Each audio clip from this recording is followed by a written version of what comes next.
je reçois Judith Gressier, directrice générale d'Onxeo. Bonjour. Bonjour. Onxeo, société spécialisée dans le développement de médicaments orphelins en oncologie. Alors, c'est une biotech qui a un portefeuille de déjà 3 produits dans des phases assez avancées dans le processus. Expliquez-nous déjà où ça en est et surtout, présentez-nous ces 3 produits. Alors, Onxeo, effectivement, est un laboratoire de R&D. On réalise de la recherche et du développement avec un focus très particulier puisque notre activité se situe sur ce qu'on appelle les pathologies orphelines en cancérologie. On va pouvoir appeler ça aussi les cancers rares, c'est-à-dire des maladies avec une épidémiologie, un nombre de patients relativement limité, très sévère et pour lequel il y a des besoins médicaux importants. Dans ce portefeuille clinique qui est le nôtre, donc CO, on a 3 médicaments aujourd'hui très avancés. Un premier médicament qui est évalué dans ce qu'on appelle le cancer primitif du foie, c'est-à-dire lorsque la tumeur primitive, la première tumeur se situe au niveau hépatique. C'est un cancer extrêmement sévère, à peu près 800 000 patients dans le monde, particulièrement en Asie. Très très peu de traitements, un seul traitement en fait existe et on développe un médicament qui s'appelle Livatag qui est une doxorubicine, donc c'est une chimiothérapie.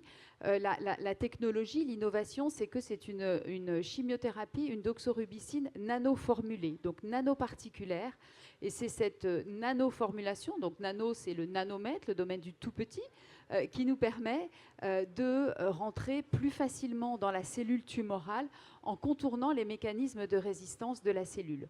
C'est l'innovation que l'on a, notre innovation technologique, et comme ça, on va aller contourner les mécanismes tumoraux qui sont responsables de l'échappement des patients du cancer au traitement classique. Ça, c'est Livatag. Un deuxième médicament s'appelle Beleodac, c'est ce qu'on appelle un pan-HDAC inhibiteur. C'est un médicament en fait, qui va agir sur un certain nombre de voies qui sont responsables de la tumorisation, donc du phénomène de cancérisation. C'est un médicament que d'ailleurs nous avons acquis au travers de notre acquisition de TopoTarget il y a un an lorsqu'on a réalisé la fusion et qui est aujourd'hui, qui va rentrer en phase 3 dans une indication qui est une indication d'hématologie. C'est un cancer du sang qui s'appelle les lymphomes à cellules T périphériques, peu importe, c'est un sous-type de lymphome non-hodgkinien pour lequel là aussi il y a un besoin énorme de traitement. La particularité de ce traitement, c'est qu'il est déjà commercialisé aux États-Unis dans cette indication, mais dans une ligne plus lointaine, c'est-à-dire en deuxième intention, lorsque le patient a commencé à échapper à un premier traitement, alors on passe à ce qu'on appelle une deuxième ligne de traitement. Là, il est indiqué, il est approuvé par les autorités américaines et aujourd'hui commercialisé par notre partenaire. Et on le développe donc en première ligne de traitement aux États-Unis et en Europe. Et puis le troisième produit s'appelle Validiv. C'est un produit complètement différent. C'est une petite tablette de Candérel. On pourrait, si vous connaissez ce que c'est, qu'on colle, c'est pas du Candérel évidemment, qu'on colle sur la gencive, qui va adhérer à la gencive, devenir comme une pâte et qui va délivrer de manière extrêmement intense et très prolongée le principe actif à l'intérieur de la bouche, directement au site de la pathologie en fait. Et ce traitement, il est développé dans une indication qui s'appelle la mucite sévère chez les patients qui sont traités pour un cancer ORL. Dans le cadre du traitement d'un cancer ORL, on utilise beaucoup de radiothérapie à des doses importantes. Et un des effets secondaires de la radiothérapie, c'est la mucite. Ça provoque une inflammation très sévère de la muqueuse orale. Et contre cette inflammation, il n'y a rien. C'est une inflammation à un stade sévère, le patient ne peut plus s'alimenter, il ne peut plus boire, il va devoir être hospitalisé. Donc c'est vraiment quelque chose d'extrêmement handicapant qui peut amener le patient à devoir arrêter son traitement. Il n'y a rien qui existe aujourd'hui et c'est le champ donc, de Validiv. Alors on va revenir 2 secondes sur le produit donc, le plus avancé qui est en phase 3, donc Livatag. Vous avez fait une demande de brevet. Expliquez-nous où en est aujourd'hui cette demande et surtout quand elle sera a priori délivrée, si vous avez une indication. Alors, toujours un peu compliqué de faire des paris sur le temps, mais c'est effectivement une demande que nous avons déposée il y a quelques semaines à la rentrée des vacances. C'est un élément très important puisque, évidemment, qui dit brevet dit protection commerciale.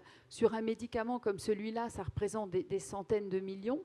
Et donc, toute année gagnée en termes de protection commerciale, financièrement parlant et d'un point de vue valeur, est absolument critique. On a effectivement identifié, nos chercheurs ont identifié qu'il y avait une composante particulière dans la formulation qui était directement corrélée à la dimension des nanoparticules. Peu importe, tout ce que je veux vous dire, c'est que c'est un brevet donc, de composition, ce n'est pas un brevet d'utilisation. Ce sont donc les brevets les plus solides, les plus protecteurs qu'on ait dans le domaine de la protection industrielle du médicament. On l'a déposé il y a quelques semaines en Europe et aux États-Unis. C'est un brevet qui a vocation à être déposé au niveau international. Alors, quand est-ce que nous l'aurons? Ça prend au moins plusieurs mois pour que l'Office international des brevets examine les demandes. Mais je pense que d'ici probablement 18 à 24 mois, on devrait avoir le retour. Alors, l'étude de la phase 3 a été lancée il y a 3 ans dans de nombreux pays. Aujourd'hui, quelles sont les prochaines étapes pour donc, le Livatag? Alors, les prochaines étapes, c'est la fin de l'étude de phase 3. Une étude de phase 3, c'est un développement, c'est la dernière étude dans le développement du médicament. C'est-à-dire qu'on a fait toutes les étapes avant l'homme, les lignées cellulaires, l'animal. On a fait toutes les étapes chez l'homme, la recherche de dose, la tolérance. On passe en phase 3, où on va exposer finalement un grand nombre de patients au traitement dans les conditions réelles, c'est-à-dire comme s'il n'était pas dans un essai clinique, et on va devoir montrer qu'on a une efficacité avec notre traitement. C'est un essai qui vise ce qu'on appelle la survie. En cancérologie, c'est les paramètres, les critères qu'on regarde, c'est-à-dire que de manière extrêmement froide, on va compter le nombre de mois de survie du patient, des patients qui sont traités par rapport au nombre de mois de survie des patients qui ne sont pas traités. Si on a une différence significative, on a une efficacité qui est démontrée et on a, entre guillemets, un médicament. Donc cette étude est en cours. On a aujourd'hui plus de 50% des patients qui sont randomisés. Elle est ouverte dans 11 pays. C'est une grosse étude internationale. 400 patients au total doivent être inclus. Et aujourd'hui, on estime que les résultats seront disponibles courant 2017. Donc, on va passer maintenant à d'autres produits, parce que Onxeo, donc ex-BioAlliance, qui a donc racheté donc Topo-Target, comme vous le disiez tout à l'heure, c'est une des rares biotech à délivrer du chiffre d'affaires, à avoir des revenus. Ça, quand même, c'est important de le signaler. Et c'est le cas notamment avec votre produit, Béléotag. Béléotag. Tag DAC. DAC. Béléodac, commercialisé donc notamment aux États-Unis. Alors parlez-nous donc de ces revenus. Alors, effectivement, on a publié nos résultats du 3e trimestre il y a quelques jours, tout début novembre, où on a annoncé donc un chiffre d'affaires de 2,7 millions pour les 9 premiers mois de l'année, ce qui sont en fait issus de ou générés par des royalties sur les ventes, notamment de Béléodac, qui est donc confié à un partenaire, puisque Onxeo ne commercialise pas de médicaments. Nous, on fait de la recherche. Aujourd'hui, on n'a pas d'organisation pour commercialiser des médicaments. Ce n'est pas notre métier. On fait tout le développement et après, les médicaments qu'on a pu enregistrer, on les a licenciés à des partenaires qui, eux, les commercialisent et on en touche des royalties, on en touche des revenus. Donc Béléodac, effectivement, est commercialisé depuis août 2014. Ça fait une grosse année maintenant.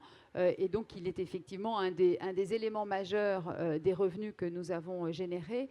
Pour donner un chiffre, peut-être un ordre de grandeur, c'est un médicament sur les 12 premiers mois de traitement qui a généré un chiffre d'affaires, donc pour le laboratoire qui le commercialise, de 10 millions, ce qui est tout à fait correct, je dirais, et tout à fait acceptable par rapport au potentiel de marché de ce produit.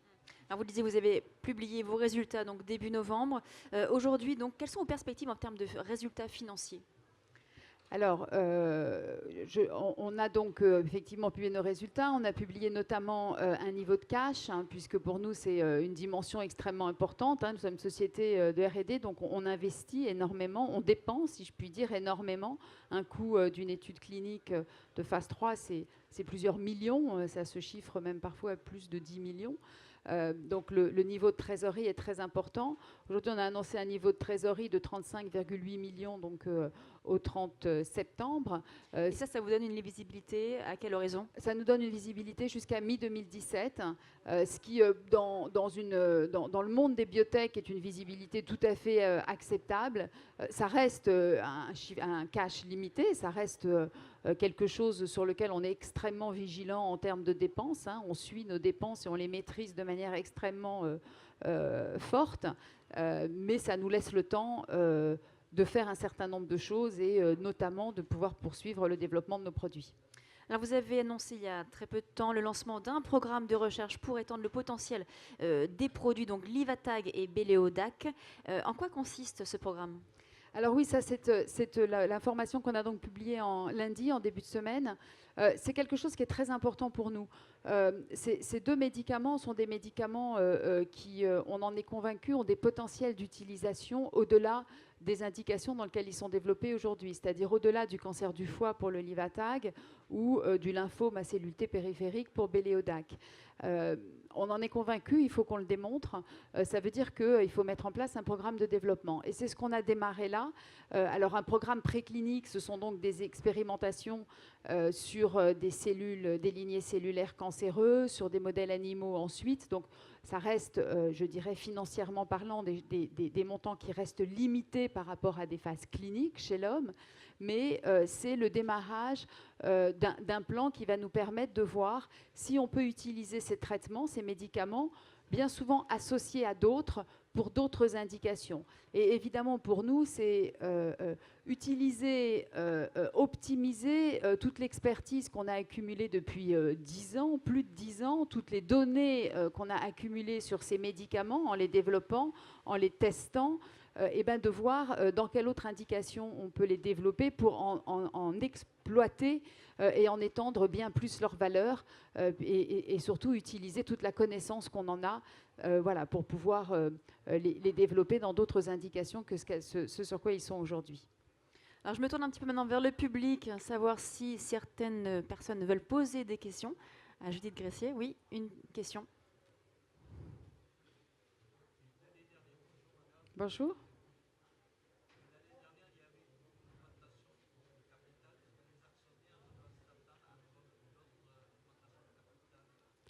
Alors, augmentation de capital, est-ce qu'il y aura d'autres augmentations de capitaux ? Alors, dans le futur, bien sûr. Alors, c'est une question importante. Comme je le disais, le financement de nos études est quelque chose de lourd. Hein. Ce sont des montants très importants. Aujourd'hui, on a un financement qui nous permet de tenir jusqu'à mi-2017. Donc, il n'y a pas de choses imminentes. On a le temps. Cela dit, on a besoin de financer notre société. Il y a différentes sources de financement. Il y a des augmentations de capital en font partie pour une société cotée, c'est très clair. Il y a d'autres sources de financement non dilutifs. Il y a des sources de financement au travers de partenariats. Donc toutes les options aujourd'hui sont évidemment évaluées, analysées, explorées et on fera ce qu'il y a de mieux pour l'entreprise. Mais aujourd'hui, il n'y en a rien d'imminent en tout cas, c'est ce que je peux vous dire. Mais on ne peut jamais dire jamais, vous savez, je ne pourrais pas m'engager à ça. Une autre question ? Le cours de bourse n'est pas fameux, dit monsieur.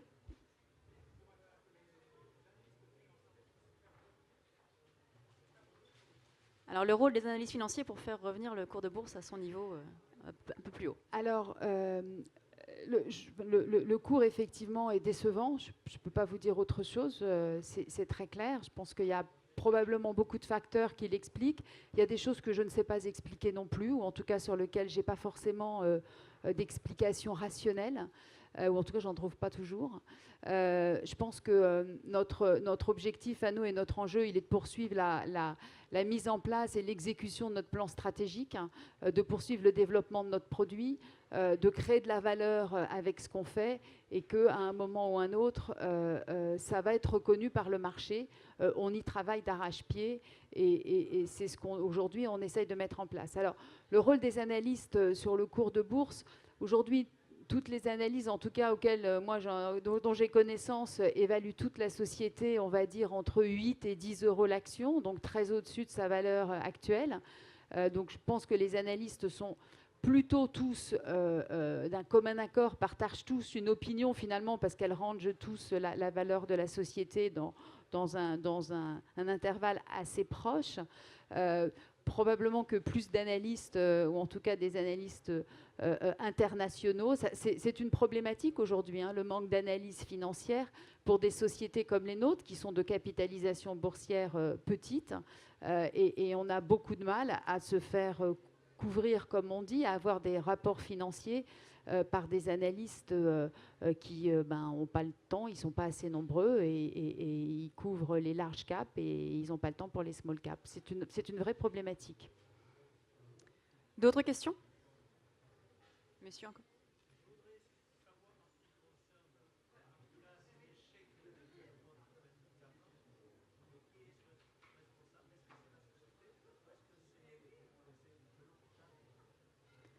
En cas d'échec d'un médicament,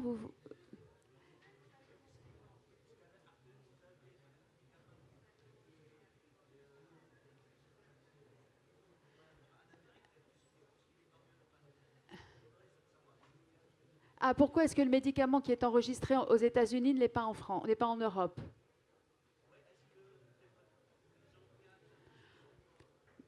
Non, alors, non, je vous laisserai juger de ça. En fait, l'approche de l'agence américaine et de l'approche européenne est parfois assez différente. Ça a été le cas cette fois-ci, c'est-à-dire que la FDA, l'agence américaine du médicament, a accepté d'enregistrer le Béléodac basé sur une phase 2, c'est-à-dire l'avant-dernière étape sur donc une étude d'une trentaine de malades, en considérant que c'était finalement un manque de chance pour les patients que de demander une phase 3, ça allait retarder la mise sur le marché, et que parce que c'est un médicament qui considère un bon médicament, j'imagine, en tout cas, et qu'il y a un besoin important, il fallait donner l'AMM tout de suite, avec l'obligation de faire une phase 3 quand même. C'est-à-dire qu'on ne fera pas l'économie, si je puis dire, de faire cette phase 3, mais le produit peut être d'ores et déjà vendu aux États-Unis. La position de l'agence européenne, et ça, elle était connue depuis le départ, l'agence européenne n'aime pas du tout ce genre de choses. Elle considère qu'elle préfère qu'on fasse un programme complet jusqu'au bout avant de donner l'AMM. Elle n'aime pas trop donner des AMM avant la fin, même si c'est conditionnel de réaliser d'autres choses. Et ça, ce n'est pas que sur le Béléodac, c'est une approche voilà, vraiment de principe, vous avez raison, qui est différente. Donc on savait depuis le début que on n'aurait pas l'AMM. Maintenant, ce que je tiens à dire simplement, c'est que c'est assez exceptionnel d'avoir une AMM sur une phase 2. Donc c'est pas que le développement normal est de faire une phase 1, une phase 2, une phase 3, même parfois 2 phases 3. Donc l'agence américaine, c'est un point extrêmement positif d'avoir l'AMM sur une phase 2. C'est le circuit normal qu'on va faire en Europe, en fait. Hein. On est très en avance sur la phase sur les États-Unis. Je vous propose de terminer cette conversation sur le stand d'Ongzeo. Le temps est désormais terminé. Merci beaucoup. Merci beaucoup. Merci beaucoup.